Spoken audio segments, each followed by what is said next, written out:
Hi, this is Bill Russell from CrossFit Cleveland in Rocky River, Ohio, here with your workout details for Friday. I'm going to start out with an 8-minute warm-up.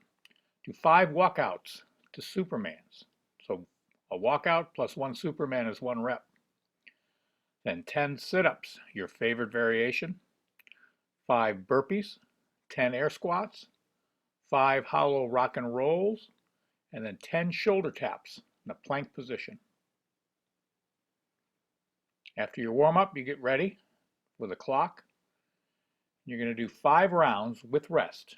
Each round consists of 1 minute of max reps of weighted box step-ups, then Russian twists, right and left, with a full press, then a minute of mountain jacks, followed by a minute of sit-ups.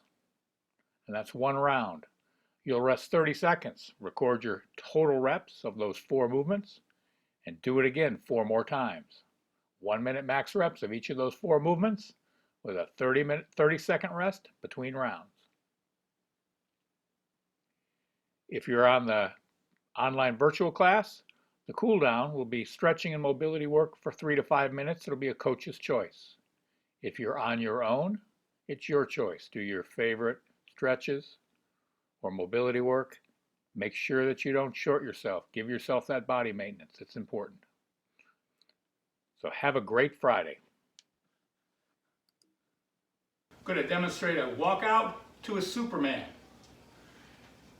So reach down, keeping my legs straight. I'm going to touch my ankles or my toes. I'm going to walk myself out, flat onto the ground, come up and do 1 Superman, or if there are more required in the workout, do as many as programmed, and you're back up. Walk back, keeping your legs straight, all the way back. Touch your ankles and stand. That's 1 rep. I'm going to start with sit-ups. So if you have an ab mat, you can use your ab mat. Remembering you can frog your legs and shoulders all the way to the ground and sit all the way up. If that's too hard, you can move your feet away or even up, and you can do the sit-up that way, or you can do a crunch. I'm going to show you a couple different versions of a burpee. So we do a chest to ground. So you're just going to come down, get your body to the ground, push up. Think about getting your feet nice and wide so you can stand up and jump. If that's too much for you and you want to, that pop back and pop forward is too much, just step it back. Anything you can do, just step it back, come on down, right? And then step it wide again, nice and wide. Give me a little pop. On bodyweight squats, your feet should be shoulder distance apart and the weight should be in the back. You don't want you to come up onto your toes. So you're going to start by taking your hips and sinking them back. I like to take my hands up, so I'm making sure I keep my chest up. The weight is in my heels, and I'm going to pull it up. If you're not able to get to that low of a depth, take a chair or a box behind you, most likely a chair because we're at home, right?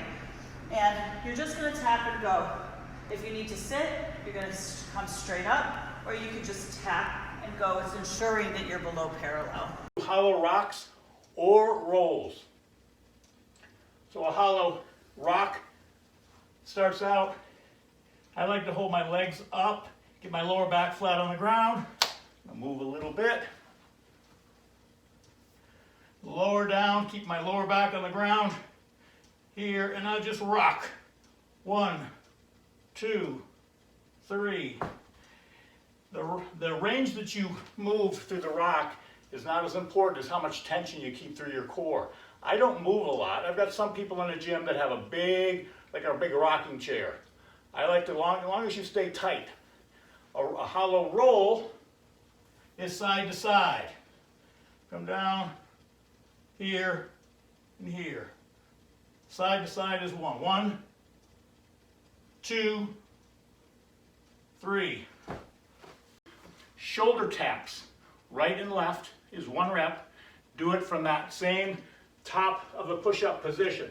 Stay nice and square, nice and hollow. Right and left is 1. So that's 1, 2, 3, 4. Not so bad if you're doing 10 or 20, but if you do 100, you'll feel it. So with these, you're just going to step, all the way up, open up, and then you're going to switch legs all the way up. If the box is too high, if your chair is too high for you, you're going to want a stool, but what it will look like is something like this. If the box is too high, you want to be able to stand straight up, open up, and all the way back down. Just like that. Is a Russian twist. We do them with a press. So you can use a weighted object if you have an ab mat. It's not very heavy. You can find a book, maybe a foam book if you have one in your house. I'm going to use my Precision Nutrition certification book. It's about 5 or 6 pounds. You can do one of two versions. You can keep your heels off the ground while you touch left and right. Or my preference, just have your heels slightly on the ground so you can maintain balance, but not as a cheat to slump forward. Just enough to keep your balance, chest up, nice and straight. You're going to turn to the side, touch left, touch right, bring the weight out front, touch your chest, and press and back. That's one. You can go straight up to the ceiling if you've got good shoulders. I like to go just straight perpendicular off of my torso, anywhere from this angle to straight up. So that's here, here, here, up and down. It's not here, here, up, down. That's a cheat. Stay tight. The whole key here is to stay tight through your core, up and down, left, right, touch, press, touch is a rep. Mountain jacks. You can do a mountain jack. Mountain jack is a combination of a mountain climber and a plank jack put together. So from your top of the plank, 1, 2, 3, 4. 1, 2, 3, 4. So try not to stick your butt up in the air and pike. It's not a pike jack. And don't sag your hips. This isn't good for your lower back. Nice straight plank or a little bit of a hollow. Here, here, out and in. Here, here, out and in.